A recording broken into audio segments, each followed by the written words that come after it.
Welcome to Subconscious Conversations, where we take a look into the intricate world of the subconscious mind and how to heal the body, mind, heart, and spirit through its wisdom and guidance. Hello, everyone. Thanks for joining me today. I'm Brielle, and I'm the soul practitioner at Springseed Wellness, where I practice the energy medicine techniques of Soul Survey, which I created myself, and Emotion Code, Body Code, and Belief Code, which were created by Dr. Bradley Nelson, and Quantum Healing Hypnosis Technique, which was created by Dolores Cannon. Since next week is Veterans Day, I'm going to be talking about veterans, active service members, and all the different people in all the different roles that serve and support and keep our communities safe. Now, full disclosure, this episode is a little bit of an emotionally difficult one for me in a few different aspects, and I truly hope I don't offend anyone with anything I say. But I think it's really important to talk openly about everything, really, but especially about the subjects that are a little bit more difficult to tackle.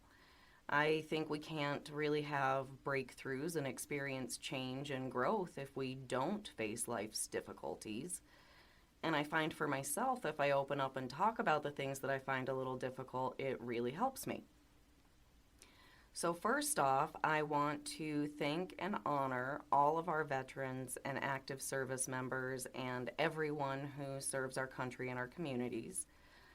Because most of us that live in the United States live a life with a sense of relative safety. We know that it's very unlikely that we're going to experience catastrophic battles on a daily basis because we're protected by a very passionate and compassionate force.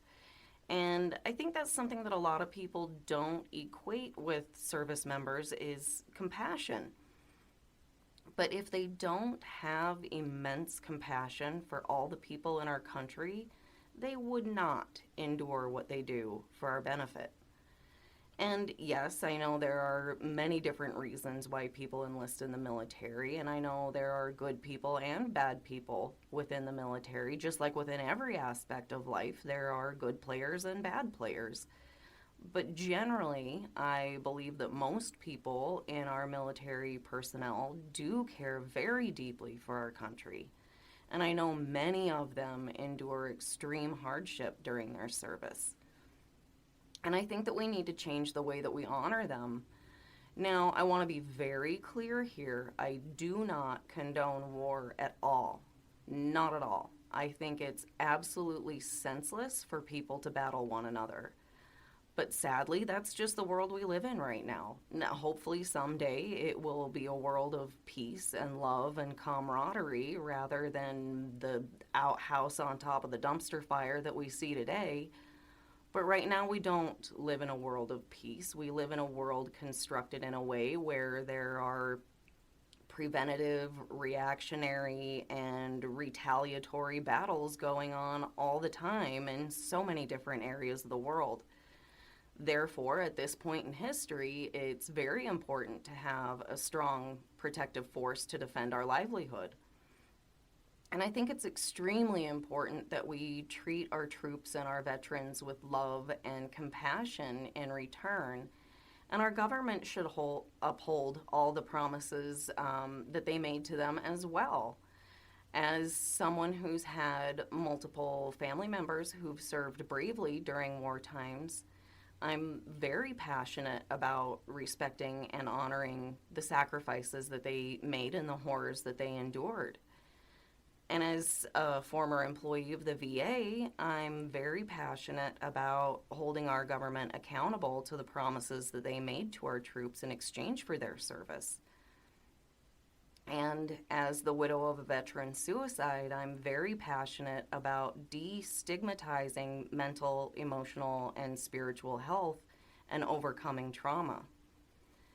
So I'm going to talk a little bit about each of those. My grandpa was a medic in World War II. One of his brother-in-laws was a fighter pilot in World War II. He might not have been the pilot, but he was at least on a fighter plane in World War II. I don't know exactly what his role was, but Another one of his brother-in-laws was a code cracker in World War II. So I grew up hearing them tell stories about their experiences and was also subject to watching endless documentaries and movies about it as well. But I was very young and I just wanted to be out running around and playing, so I don't remember their stories much. And I really wish that I could sit down with them and talk to them as an adult now. Um, and hear all their stories again. But I do remember always feeling this great sense of pride when I would hear them talking.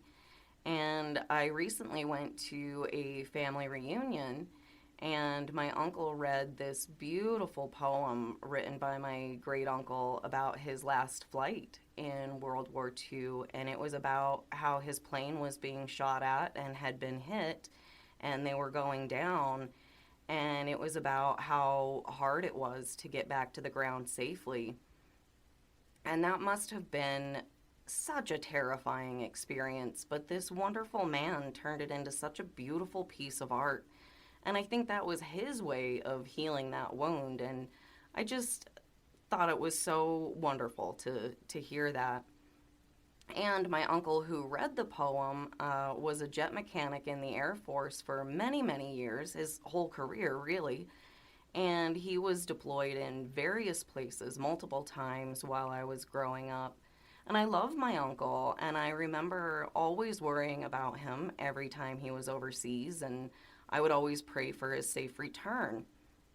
So the respect of our military is something that runs very deep within me, even though I don't believe in war. Like I said before, it's just the unfortunate reality of our current world. But even though I don't like war, I will always respect those who endure it. That is not an easy task. And I think we need to respect them a great deal more for it. Um, like I mentioned before, I worked for the VA for about 6 years. So I know from personal experience how the system can sometimes work against the veteran, even though its purpose is to support them. And when they enlist, they're made certain promises from our government in return for their service. But in the real world, it doesn't always work out the way that one would expect. You really have to make sure that you say the exact right things in the exact right way at the exact right timing in order for things to actually be covered. And sometimes the veteran does everything right on their end, but if the doctor doesn't put the right things in the right places on the paperwork, it won't be covered. And I always prided myself that I was one of the employees that would take as long as it took to go through everything that I could to try and find some way to pay a claim. And sometimes I just couldn't find a legal way to do it, and that would break my heart. I remember a couple times being on the phone with my supervisor for an extended amount of time, both of us trying desperately to find some way to pay a claim. And when we couldn't, I would just burst into tears the second we got off the phone. And I would just feel so awful that I had to deny a claim for somebody who was doing the absolute best they could to care for themselves. That's one of the main reasons I recently left that job. I just couldn't really handle the emotional toll that it was taking on me. And part of me feels like I betrayed our veterans by leaving that job, but I wasn't able to heal myself the way that I needed to when I was being so emotionally triggered every single day. And I have to say, I have been healing a lot faster and a lot more easily now that I'm able to release all of that past trauma without also piling on a whole lot more on top of it. And some of you might be thinking that I sound very weak to get so emotionally upset over a job like that. But that's kind of a twofold issue for me. First off, I am just a very sensitive person who feels things very, very deeply. And that's actually a very beautiful thing. It can be very difficult at times as well, but it is a beautiful thing. I just need to make sure that I take care of myself in that regard and make sure that I'm putting my energy into things where that level of deep feeling is a positive trait rather than a hindering trait. And secondly, after suffering through my husband's suicide, it was just way too traumatic for me to see, hear, and read the things that I had to within the course of my workday. And I did continue to do the job for years, but I was in tears almost every single day, and I just didn't need to be constantly ripping open that wound. And I would see so many similarities to what my husband struggled with. And there was just so much pain and suffering that I was exposed to, and I was very limited in my capacity to help because of all the rules, regulations, and policies. So I decided to shift my approach into working for myself as a healer in an effort to be of more unencumbered help to all the people that are suffering. I've dealt with mental, emotional, and spiritual trauma in my life, and I've healed a lot of that, and I've found a much more beautiful place inside myself. And my biggest desire is to help others do the same. There are so many people out there suffering through mental health issues and struggling to find any relief. And given the amount of traumatic events that many of our service members are exposed to and required to endure, they tend to deal with an even more significant amount of internal damage than most of us do. Yet they're so strong and so bold that they often just hide it very, very well. They suffer silently until they just can't anymore. And I think a large part of that problem is the stigma our culture has around mental health. Like somehow if you show human emotion and your soul is affected by a horrible experience that makes you weak or something, that's ridiculous. We really need to change that viewpoint and that narrative. You know, we're all humans. We were designed to feel and express emotions. We were designed to feel discomfort about the horrors in the world because that's what gives us the desire to do and be and behave in ways that bring an end to those horrors and create more beauty and love and compassion to the world. But for some idiotic reason, our culture tells us, men in particular, that we aren't allowed to have and express emotions. But that's just the stupidest thing. But I mean, how many times have we all heard the phrase, big girls don't cry, or man up and deal with it? It's just absolute garbage. Yes, we want to have a healthy relationship with our emotions and keep them in control to the point where we're not constantly throwing tantrums like a toddler our whole lives. And yes, we want to learn how to express our emotions in a responsible and appropriate way and not just lash out at all of those people around us. But we have to start feeling free to feel. But our society tells us that girls are too emotional and boys aren't allowed to express emotion at all. Society is basically trying to turn us into apathetic robots, and it's just not the way humans are.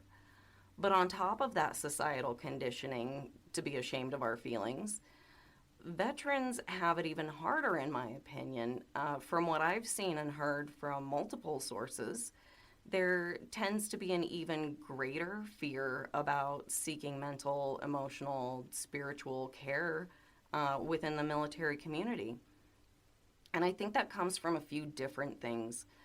Not only is it this stigma from our society, but oftentimes I think they find it very hard to talk about the things that they've endured, especially to someone who has absolutely no personal understanding of what they're dealing with and going through. And that's one of my favorite things about these energy healing modalities is that you don't have to talk about it. You can if you want to, if that helps you process it. But you literally don't even have to say a word. Yes, you'll probably still be thinking and feeling through those things as you release them, but at least you don't have to fully resurface that pain by reliving it and rehashing it. And another way that I think it's harder for veterans is many times the things that they've gone through is classified information and they literally aren't legally allowed to talk about it. I know that was the case with my husband. He couldn't talk about most of what he experienced because it was highly classified. And I know something really terrible happened that affected him very, very deeply, but he was never able to tell me what happened. And I don't know if that was because it was classified or because it was too traumatic or probably a combination of both. All I know is something terrible happened and it haunted him for the rest of his life. And I want to help other people not have to go through that. And another aspect that makes veterans kind of shy away from seeking mental health care, and in my opinion, this one is probably the biggest factor, is the fear that they will be diagnosed with PTSD and or some other mental health label and then have their guns taken away from them. And many military members have multiple guns and have a deep appreciation for guns. And that does make a lot of people uncomfortable, and they don't understand why someone would have multiple guns and be so afraid of them being taken away from them. But for many service members, their guns were the one thing that kept them alive and safe. And oftentimes, it's the only consistent thing that they have in their life as they transition between military life and civilian life. I've heard veterans talk about how hard it is to even decide what to wear or what to eat after the military because literally every single decision was made for them on a daily basis. So I can totally see how they would depend on their firearms as a way of feeling safe and having some sort of connection between their military life and their civilian life. And not only that, but if you've ever gone out shooting, you know how good of a release that is for any sort of emotion. It really does help a lot of service members have some sort of outlet for what they're feeling inside. And I know this was one of the biggest reasons my husband refused to seek counseling because he was absolutely terrified at the thought of anyone taking his guns away from him. And that's another reason I love this work so much is because I'm not making any diagnosis and I have absolutely no basis for or desire to have someone's guns taken away from them. I'm simply helping them release trauma in the most gentle way I possibly can. The epic gun debate can play out elsewhere, but it has absolutely no place within my practice. Unless you tell me flat out you have guns and are planning to harm others, it's absolutely none of my business. And I want to backtrack a little bit here and also say a little something about PTSD as well. A lot of people have this misconception that it only pertains to military personnel or someone who was in battle or a significant event such as that. But that's just absolutely not true at all. Yes, they tend to be more exposed to more traumatic events than many civilians, so they do have a tendency to have PTSD on a more frequent basis than the rest of us do.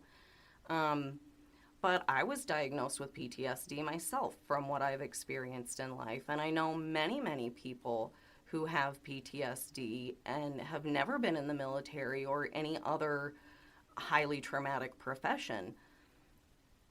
And that's another thing that I really want to reiterate as well is many people only talk about military and veterans when they think of frontline professions, but our police, our firefighters, paramedics, ambulance drivers, emergency room personnel, tow truck drivers, coroners, crime scene investigators, there are so many wonderful people serving in highly traumatic roles for the betterment of our communities.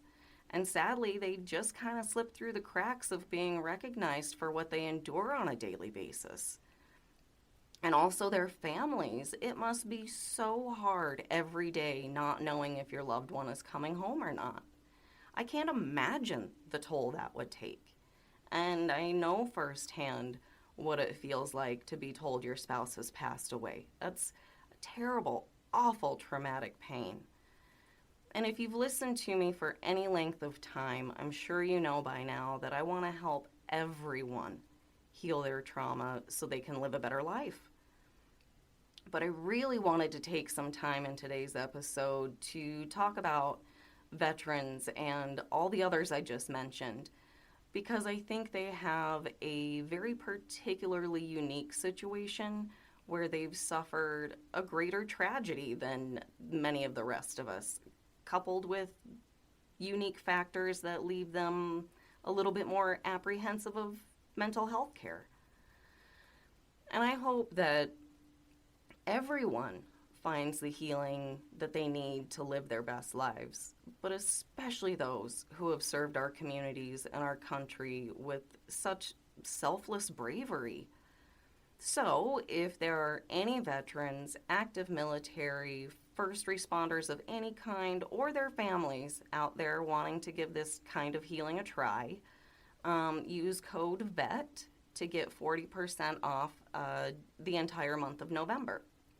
That's Victor Echo Tango for 40% off of any and all services I offer for the entire month of November. Well, thank you so much for joining me today. And again, thank you so much to all the wonderful people who serve our country and our communities. Please be sure to join me for the next episode where I will be talking about animals. See you then. If you would like to set up a session with me to experience this work for yourself, please go to springseedwellness.com. If you would like to find a practitioner in your local area, please go to discoverhealing.com. And please always feel free to reach out with any questions or specific topics you would like me to address. See you next episode.